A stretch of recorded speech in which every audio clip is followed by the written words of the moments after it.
quero saudar a amada igreja com a paz do Senhor.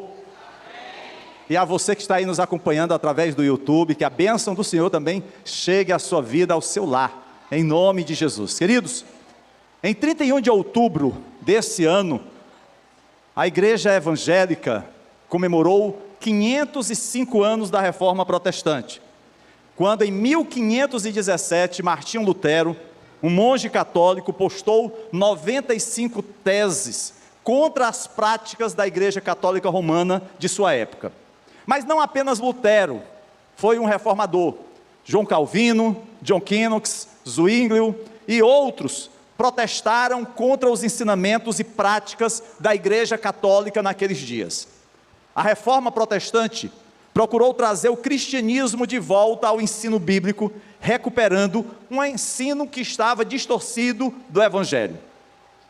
A questão em torno da reforma do século XVI se concentrou especialmente na questão da soteriologia, ou seja, o que devo fazer para ser salvo, conforme se encontra lá em Atos 16:31. Os reformadores responderam: somente pela graça, somente pela fé, somente Cristo, somente a Escritura e somente a Deus a glória. Foi essa palavra, somente, que no latim é sola, daí nós conhecermos como sola fide, solo Christus, sola Scriptura, sola Deo Gloria, sola Gratia, que deu origem a essa demarcação entre aquilo que pensava a Igreja Romana e a Igreja Protestante, os reformadores. Hoje, nós estamos no nosso segundo sermão de uma série intitulada 5 Solas da Reforma. E abordaremos nessa noite solos Christus, somente Cristo. Na última terça-feira, nós pregamos sobre a sola gratia, somente graça. A doutrina solos Christus, ela nasceu com os reformadores para refutar as heresias que a Igreja Romana cometia, e que infelizmente ainda comete, quando colocava outros meios de salvação e outros meios de comunicação com Deus. Eu acredito que vocês saibam, né, que a Igreja Católica, ela instituiu alguns ensinamentos que não foram aceitos pelos reformadores, como por exemplo a questão do purgatório, né? A Igreja Cristã Evangélica, ela acredita na existência do céu e do inferno, mas nas Escrituras Sagradas não há respaldo para se acreditar no purgatório, e a Igreja Católica então criou essa doutrina do purgatório, e também criou uma outra, que também foi rejeitada pelos reformadores, que era a das indulgências, que você então podia amenizar o tempo que passaria no purgatório, purgando os seus pecados, e com isso entraria mais rapidamente no céu. Então, dependendo aí daquilo que você pudesse adquirir, né, de indulgência, que era como que um edito papal, para garantir a sua passagem logo, você então estaria livre, né, de passar muito tempo no purgatório, e com isso garantir um acesso mais rápido à glória com Deus. Então, esse ensino também foi refutado pelos reformadores. A questão, por exemplo, de se orar pelos mortos, também foi um outro ensino que foi abraçado pelo catolicismo e rejeitado pelos reformadores, porque a Igreja Católica acreditava que você orando pelos mortos, eles também teriam com isso, né, uma condição melhor para chegar mais rapidamente no céu, passar mais rapidamente no purgatório. Então esses ensinos, eles não são da nossa atualidade, eles já são aceitos na Igreja Católica há muitos anos, ainda no período da Reforma, e é por isso que então os reformadores vão ser contrários a isso. Mas a mensagem, né, esse pilar solos Christus, somente Cristo, veio refutar exatamente esses ensinamentos. Por quê? Porque a igreja começou a aceitar, eles não costumam usar a expressão adoração aos santos, eles usam uma outra expressão, agora me fugiu o nome, né? Mas tem o mesmo sentido, ou seja, é como se eles pudessem chegar a Deus através de outro mediador que não o Senhor Jesus. A própria Maria, mãe de Jesus, né, que reconhece em Jesus o seu Salvador, é quase uma comediadora. Então, a gente vê que esses ensinos permeavam a Igreja Católica Romana, lá no início, a partir do quarto século, e quando chega no século XVI, ou antes disso, homens já começaram a questionar esses ensinamentos, e se rebelar contra eles. Os reformadores insistiam que somente Cristo forneceu o pagamento total e final pelos pecados, através da sua morte na cruz. Não haveria outra forma de nós termos os nossos pecados perdoados, senão através do sacrifício vicário de Cristo. Se não isso acontecesse, nós estaríamos fadados ao inferno. Isso levou os reformadores a declarar que a salvação não foi encontrada em ninguém, além de Jesus. Sendo assim, o reconhecimento que sua morte satisfez completamente a ira de Deus, e essa ira de Deus, é importante que se diga, ela é contra o pecado, contra os pecadores. É por isso que Deus, o próprio Deus, envia o seu Filho para ser o Cordeiro que tira o pecado do mundo e propicia a nossa reconciliação com o Senhor. Não haveria outra forma. A palavra de Deus diz que não há um justo sequer, então não haveria como qualquer outro homem se apresentasse diante de Deus para mediar essa salvação, a não ser o próprio Deus na pessoa do Filho. Eu quero então contar-lhes uma história que eu acredito vai ajudá-los a entender esse pilar da reforma protestante.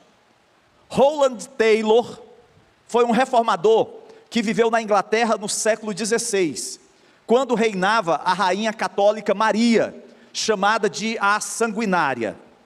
Taylor, ele foi identificado como um pastor protestante, foi interrogado, foi preso, e depois foi levado até Londres, e de Londres para a sua cidade natal, Hebla, onde seria queimado diante dos olhos de suas ovelhas. Os irmãos da igreja, que tinham ouvido falar da sua condenação, saíram de suas casas para recebê-lo com muitas lágrimas e lamentações. Ao chegar ao local de seu martírio, ele foi despido de sua camisa e posto onde seria morto. Ele em alta voz fez uma declaração: meus irmãos, eu lhes ensinei nada além da palavra sagrada de Deus, e as lições que tirei da Bíblia, e eu vim até aqui para selá-la com o meu sangue. Ele provavelmente teria dito mais, porém, como todos os outros mártires, ele foi impedido de falar, sendo atingido violentamente na cabeça por dizer essas poucas palavras. Ele então ajoelhou-se e orou. Depois disso, ele foi acorrentado a uma estaca, e repetindo o Salmo 51, orou ao Senhor: Pai misericordioso, pelo teu amor, receba a minha alma em tuas mãos. Ele ficou calmamente entre as chamas, sem chorar ou se mover, até que um dos guardas traspassou a sua cabeça com uma lança, e assim, este bom e velho pastor descansou no Senhor. Taylor foi um dos 288 crentes mortos nos últimos 4 anos do reinado de Maria, a Sanguinária, rainha da Inglaterra. E ele morreu juntamente com seus irmãos, pelo compromisso com a fé protestante, por se recusarem a renunciar às suas crenças. Por isso ele foi condenado à morte, sendo queimado na fogueira. Por que esses homens morreram? Por que tantos irmãos ainda hoje perseguidos em países comunistas, países de religião muçulmana, países de governos autoritários, aonde não lhes é permitido professar a sua fé, não lhes é permitido pregar o Evangelho? Por que eles são presos? Por que eles têm os seus bens tomados? Por que a sua família sofre com tudo isso? E muitos deles são mortos, simplesmente porque acreditam que somente Cristo é o meio da salvação. Hoje, a igreja cristã evangélica no Brasil vive tempo de calmaria, entre aspas, né? Mas nós temos liberdade de pregar o Evangelho. Saímos aqui, vamos de casa em casa, não somos ameaçados por ninguém. Visitamos as comunidades aqui próximas, graças a Deus, também com toda a liberdade de pregar o Evangelho. Defendemos a nossa fé, a nossa crença, os nossos valores.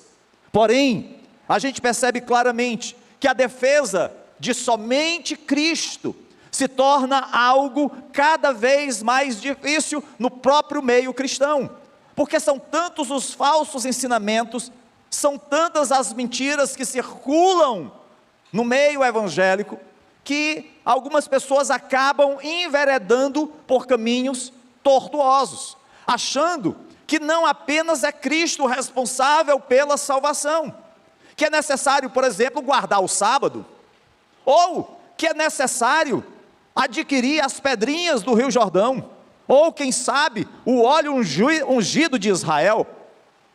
E aí, queridos, as pessoas vão crescendo dentro de crenças totalmente distorcidas, porque como o próprio Senhor diz, errais por não conhecerdes as Escrituras.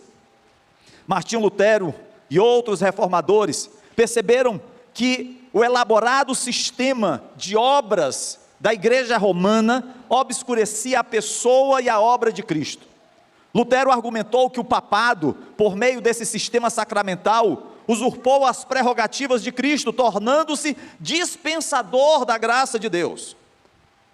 Solos Cristos, e não a igreja, é o nosso único mediador. Às vezes, nós vemos pessoas tão apaixonadas pela sua denominação, tão apegadas ao seu pastor, que parece-me que o pilar, somente Cristo, fica abaixo da denominação e abaixo do pastor. Eu quero dizer que quem é o pastor, o cabeça da igreja é Jesus, é o Senhor Jesus. O Senhor levanta, chama homens para conduzir o seu rebanho, e para estes é um privilégio poder ter esse chamado, mas quem é o verdadeiro pastor que cuida das ovelhas é Cristo. Examinemos, queridos, como aqueles cristãos defenderam a fé que eles acreditavam, e vejamos hoje como nós defendemos a nossa fé, porque facilmente qualquer vento de doutrina acaba nos conduzindo por caminhos diferentes da palavra de Deus. E é interessante porque nós não temos a prática de confrontar o que nós ouvimos com as Escrituras. Eu acredito que vocês se lembram dos crentes de Bereia, que depois de ouvir Paulo, olha, era Paulo, o apóstolo, o grande missionário, mas depois de ouvi-lo, eles foram às Escrituras para verificar se realmente procedia aquilo que Paulo estava ministrando. Hoje, qualquer coisa que circula na internet acaba sendo absorvido e tomado por verdade. A gente não busca a palavra de Deus. E aí Pedro, na sua primeira carta, no capítulo 3, verso 15, vai nos dizer que nós devemos estar sempre preparados para responder a qualquer que nos pedir a razão da esperança que é em nós. Mas como nós vamos estar preparados se nós não lemos a palavra de Deus? Como nós vamos estar preparados se nós não estudamos as Sagradas Escrituras? Como nós vamos estar preparados se nós não estamos na casa do Senhor, sendo ministrados na palavra de Deus? Não há fórmula mágica. Eu lembro quando ainda criança, adolescente, dia de prova, e aquelas provas assim que a gente não tinha conhecimento suficiente para realizá-la, a gente ficava naquela coisa assim, meu Deus do céu, deixa eu colocar aqui o livro na minha cabeça para ver se eu aprendo alguma coisa. Não funciona, querido, não tem jeito, precisa dedicação, precisa esforço. Quer dizer, a gente assim, né? O pessoal da minha idade cresceu assistindo Dini Eugênio, né? Uma personagem da televisão americana que passava na televisão brasileira, né? Ela vivia numa lâmpada de um gênio, e aí ela atendia as demandas do seu senhor. Era Dini Eugênio. Às vezes nós estamos assim, querendo encontrar uma lâmpada mágica que resolva os nossos problemas. Não existe isso, é ficção. Isso é criação de Hollywood. Nós precisamos entender que nós temos um Deus que está sempre ao nosso lado, que nos socorre, que nos fortalece e deseja ter uma relação de intimidade conosco. O problema é que nós não queremos caminhar junto a Deus. Nós queremos que Deus nos carregue o tempo todo. Não sei se vocês já viram, quando você vai passear às vezes com seus filhos, eles são crianças, né? E o menino anda assim uns 50 metros, aí já levanta os braços, querendo ir para os braços do pai, ou do avô, né? E aí está lá o pai e o avô botando o menino nos braços. Assim somos nós. Nós queremos estar o tempo todo, sem nos esforçar, sem nos dedicar. Mas precisamos entender, queridos, que eu como pastor, o Senhor tem nos ordenado a preparar os santos para a obra do ministério, para que o corpo de Cristo seja edificado até que todos alcancemos a unidade da fé e do conhecimento do Filho de Deus e cheguemos à maturidade, atingido a medida da plenitude de Cristo. Meu papel é ajudar você a prosseguir para o alvo, a buscar a estatura do varão perfeito que é Jesus Cristo. Meu papel não é simplesmente achar que você está bem. Você precisa avançar, prosseguir para o alvo, crescer na presença de Deus. Eu quero convidá-lo então a abrir a palavra do Senhor em 1 Timóteo capítulo 2, verso 5. 1 Timóteo capítulo 2, verso 5. Diz assim a palavra do Senhor: pois há um só Deus e um só mediador entre Deus e os homens, o homem Cristo Jesus. Há um só mediador entre Deus e os homens. Não há outro mediador ou outra mediadora, somente um mediador. Agora vá lá para Atos capítulo 4, verso 12. Atos 4, 12. Não há salvação em nenhum outro, pois debaixo do céu não há nenhum outro nome dado aos homens pelo qual devamos ser salvos, somente Jesus. Não há outro nome. Não há salvação em nenhum outro, não há outro mediador, não há outro meio de sermos salvos. A mediação de Cristo, ela é absolutamente exclusiva, e o trabalho da salvação é totalmente suficiente, não é preciso complemento. Ah, pastor, será que eu não preciso complementar a minha salvação com Cristo, com alguma outra coisa? Não, mas para entendermos melhor, queridos, essa mensagem de somente Cristo, eu fiz algumas perguntas para que a gente pudesse ir caminhando e respondendo essas perguntas no decorrer desse estudo. A primeira coisa, por que nós precisamos de um mediador? O mediador é aquela pessoa que está ali para fazer uma fala com a outra pessoa, mediar. Por exemplo, quando a gente fala de alguém que faz uma mediação de conflitos, é porque existem duas partes beligerantes que estão em conflito, e o mediador vai ajudá-los a resolver o problema. Às vezes, por exemplo, eu sou um mediador aqui com casais que estão em crise. Junta lá a esposa, o esposo, e os dois conversam, e a gente vai mediando até tentar resolver o problema. Isso é o mediador, e a palavra de Deus diz que somente Cristo é o mediador entre Deus e o homem. Lá no livro de Gênesis, no capítulo 3, nos é descrito o que nós chamamos da queda do primeiro casal, Adão e Eva. Eles passaram de um estado de graça, aonde eles tinham o favor especial de Deus, para um lugar de corrupção radical, devido ao seu pecado, pois eles desobedeceram a ordem de Deus. E o julgamento do pecado é a morte, tanto a morte física quanto a morte espiritual. Lá em Efésios capítulo 2, verso 1, o apóstolo Paulo diz: vocês estavam mortos em suas transgressões e pecados. É claro que aqui Paulo está falando da morte espiritual. Essa era a nossa realidade antes de aceitarmos Cristo como Senhor da nossa vida. Estávamos mortos nos nossos delitos, nas nossas transgressões, nos nossos pecados. Estávamos afastados de Deus, rebelados do Senhor. Nós, juntamente com toda a humanidade, estávamos condenados com Adão, porque Adão representava toda a humanidade, ou seja, ele representava todos os seus descendentes.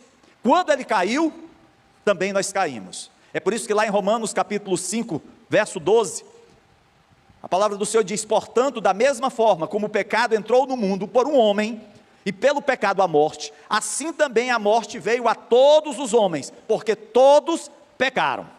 Todos pecaram. Não há ninguém neste mundo, filho de mulher, descendente de Adão, que não tenha pecado. Todos pecaram. Mas como então nós podemos escapar da punição devido ao pecado e sermos trazidos de volta ao favor de Deus?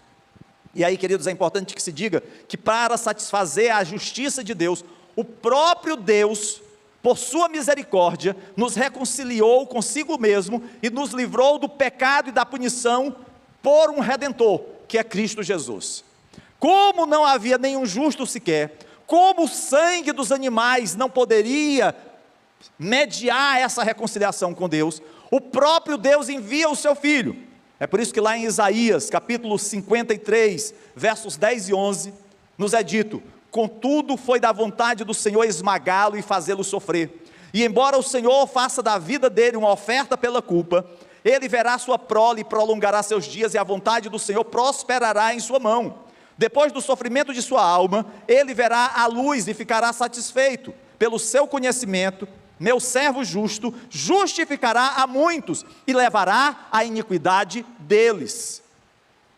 Isaías recebe essa profecia e a entrega muitos anos antes dela se concretizar na pessoa de Cristo. Mas naquele momento, o Senhor já mostrava para o seu povo que Cristo, o Messias, o prometido, seria enviado a este mundo para poder libertar o homem da escravidão do pecado. E aí vem a pergunta: quem é esse Redentor? Quem é esse Messias? Quem é esse que foi prometido ainda lá no Éden, após o primeiro casal pecar, quando Deus se volta para a mulher e diz que a tua semente pisaria a cabeça da serpente? Que promessa foi aquela? Em quem ela se cumpriu?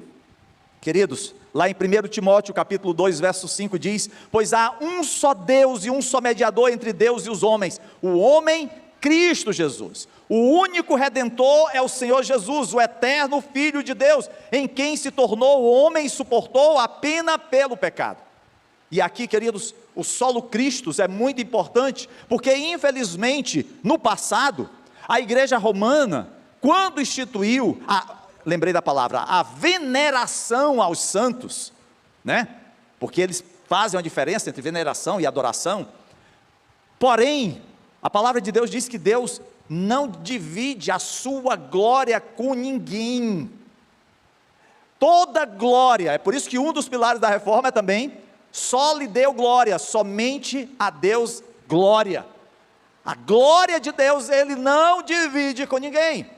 E naqueles dias, a igreja, com a instituição da veneração aos santos, passou então a não apenas ter Jesus, mas tinha uma gama de santos a serem adorados. É claro que aqueles homens, muitos deles foram martirizados durante a perseguição da igreja, mas eram homens, pecadores, carentes da redenção de Jesus.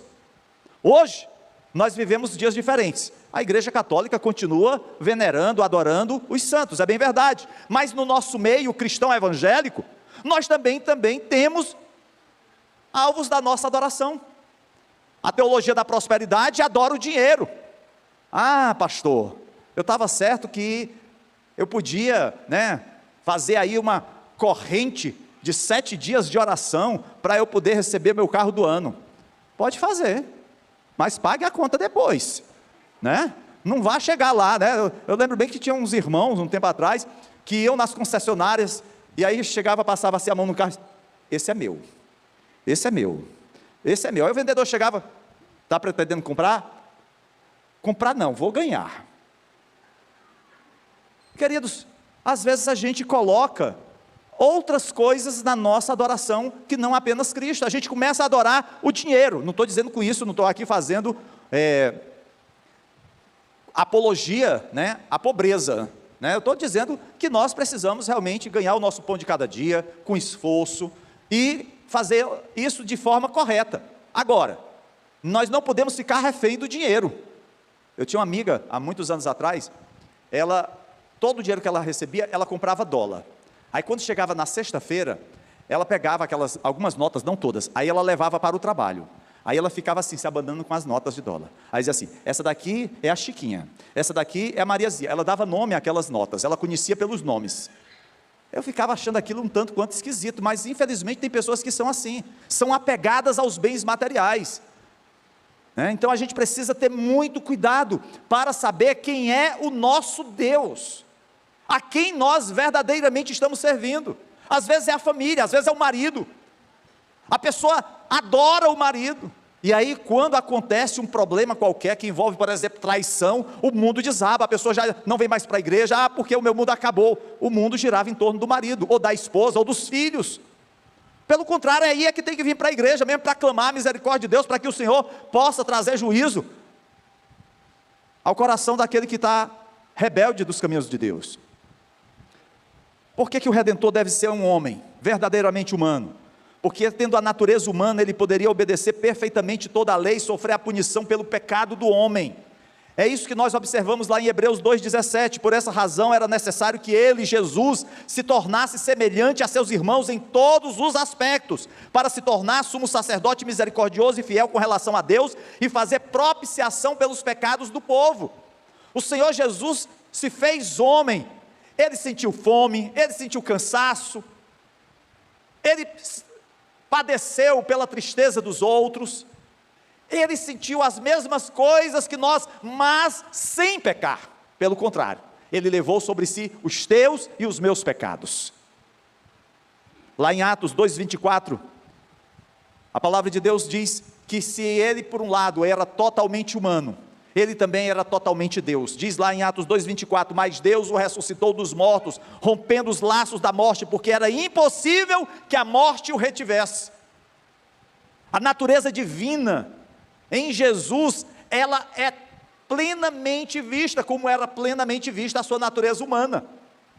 Ele era 100% homem e 100% Deus. É por isso que a morte não o reteve. Todos nós um dia, se Jesus até essa data não voltar, todos nós vamos enfrentar a morte. Não sabemos o dia, não sabemos o horário, precisamos estar preparados para esse momento. A certeza que nós temos, como crentes, é que a morte foi vencida, e um dia com o Senhor nós iremos viver eternamente, porque Ele ressuscitará os seus filhos. Essa segurança a Bíblia nos atesta, nos garante, e nela podemos descansar. Se nós sentimos tristezas, por exemplo, no velório de algum irmão, é claro que isso acontece por conta da separação, do amor, que nós temos aquele ente querido, mas nós não estamos dizendo adeus, nós estamos dizendo até breve. Pastor, glória a Deus, Jesus tem misericórdia, até breve Jesus. Aí alguns ainda isola. Meu Deus, parece que quando a gente fala de morte a gente tem um certo medo, mas a palavra do Senhor diz, Paulo, ele diz, a morte, morrer para mim é lucro, né? Para alguns a morte parece que deve ser um grande prejuízo. Então se a morte é para você um prejuízo, talvez seja o tempo de uma reconciliação com Deus, talvez seja o tempo de olhar para si mesmo, como tem lá em 1 Coríntios, olhe para si, porque a tendência natural nossa é olhar para o outro, é apontar o erro do outro. Olhe para si, e veja o que precisa ser mudado, o que precisa ser reconciliado. E aí uma outra pergunta que a gente poderia fazer é, por que era necessário que Cristo morresse? Por que ele simplesmente não poderia naquele momento da cruz, os anjos virem do céu e libertá-lo ali, e ter ali um grande livramento, e o Império Romano se dobrar de joelhos? Porque o alvo não era que Jesus fosse um grande estadista, um grande herói. O objetivo era Jesus ser o Cordeiro de Deus que tira o pecado do mundo, e o Cordeiro precisava ser imolado, o Cordeiro precisava derramar o seu sangue.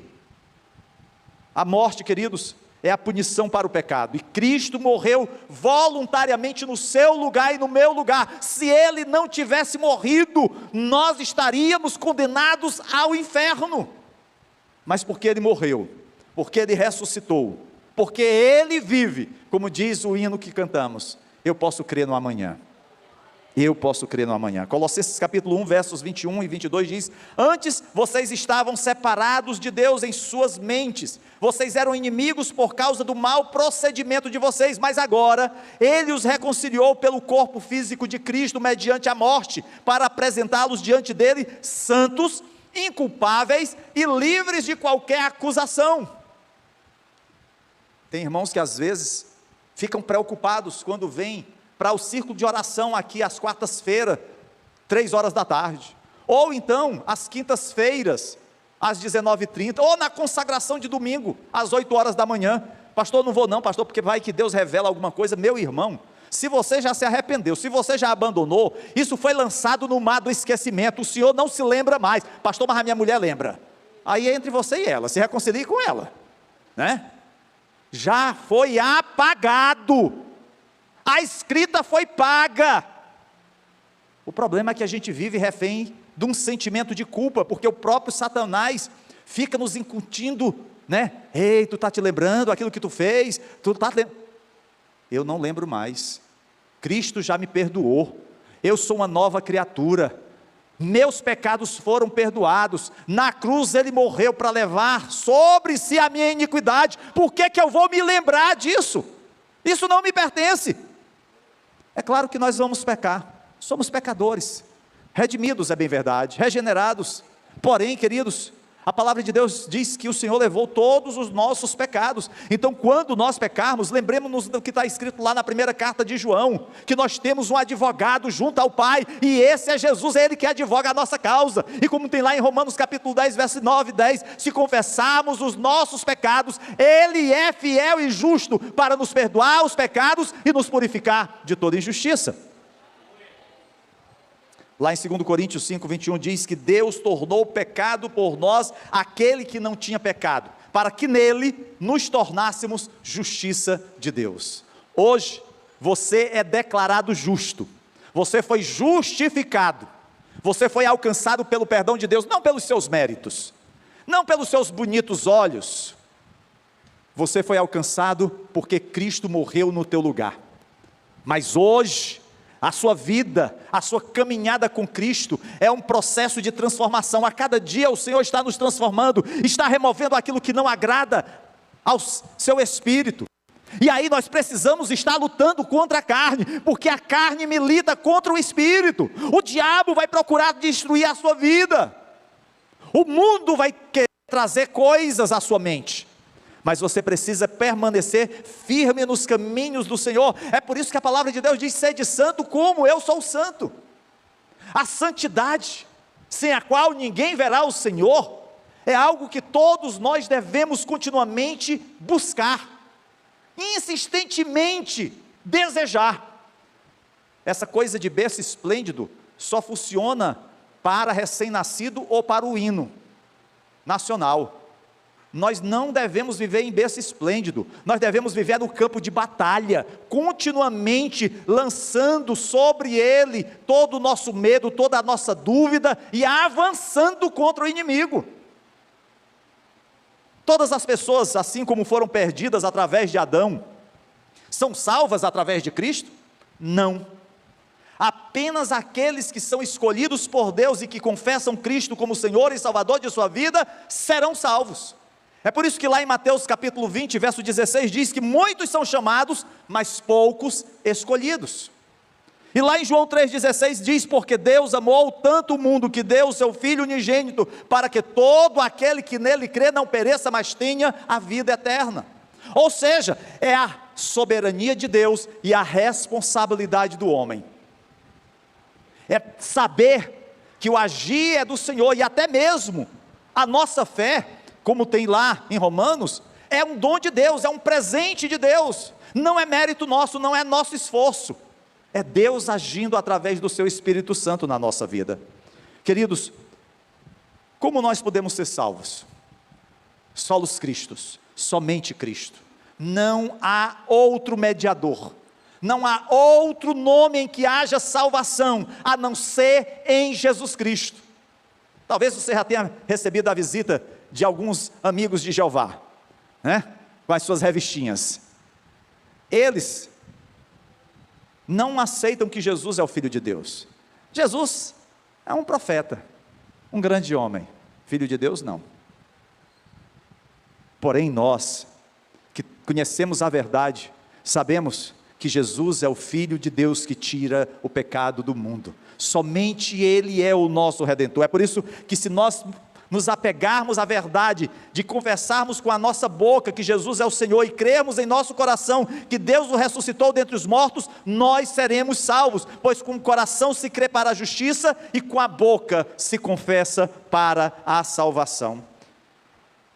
A nossa caminhada com Deus, a nossa caminhada com Cristo, é uma caminhada aonde diariamente nós vamos ser provados na faculdade, diante dos ensinos, filosofias que chegam até nós, provados na escola, no nosso dia a dia, e agora mais ainda, porque com as facilidades que, infelizmente, essa abertura acaba concedendo aí, traz falsos ensinos. É erro pensar, queridos, que no trabalho nós também não somos provados, no lazer e até mesmo na nossa casa e na igreja. Porém, precisamos estar certos que é maior aquele que está conosco do que aquele que está no mundo. Quando você se sentir fraco, apegue-se a Jesus. Quando você se sentir triste, corra para Jesus. Quando você se sentir tentado, clame por Jesus. Sempre Jesus. E eu quero finalizar com 3 pontos. Primeiro, o centro do cristianismo encontra o seu foco na cruz e não na manjedoura. Nós estamos chegando no mês de dezembro, onde o mundo cristão se volta para a manjedoura, se volta para o nascimento de Jesus. Queridos, a Bíblia fala do nascimento de Jesus. Ele precisava nascer, ele precisava vir a esse mundo. Mas a Bíblia celebra a cruz, porque foi a cruz que, na verdade, selou a nossa redenção. Foi na cruz que os seus pecados e os meus pecados foram levados. Segundo, uma vez que a morte de Cristo é o verdadeiro ponto central do cristianismo, não pode haver evangelho além da cruz. Se aqui, nesse púlpito, subirem pregadores que invalidem o peso da cruz para as nossas vidas, que neguem o peso da cruz e a necessidade da cruz para as nossas vidas, esse não é o lugar deles, porque neste púlpito, nesta igreja, se prega a cruz.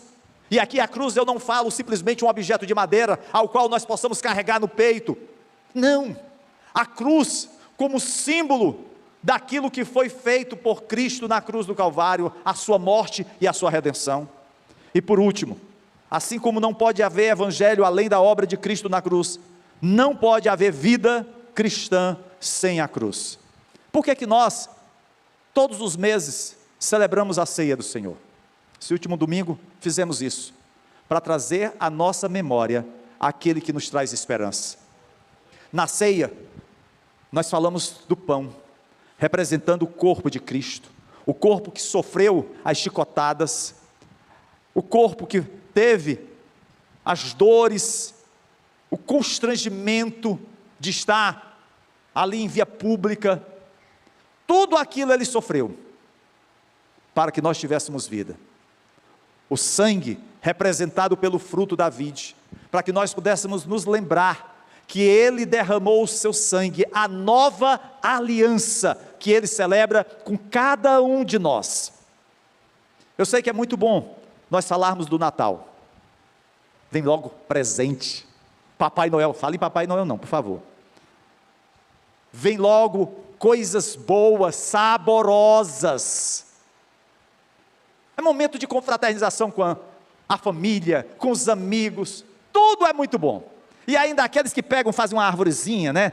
Um pinheiro, bem estilo americano, que a gente gosta muito. Aí botam umas luzezinhas enfeitadas, bem bonitas. Show de bola, fica assim um enfeite maravilhoso. Dentro de casa, assim, ainda tem aqueles que pegam aquelas árvores de pé de jambo, aí compra as luzes e circula no pé de jambo todinho, para toda a rua ver logo aquele pisca-pisca bonito. Queridos, o Natal é assim, tem o seu brilho, tem a sua beleza, tem o momento de saborear coisas boas, um pernil, um peru, ou um frangão assado, o que for, mas Ele nasceu para que Ele pudesse morrer pelos teus e pelos meus pecados. É por isso que solos Cristos é tão importante, somente Cristo, não há outro Redentor, não há outro mediador, somente Jesus, amém?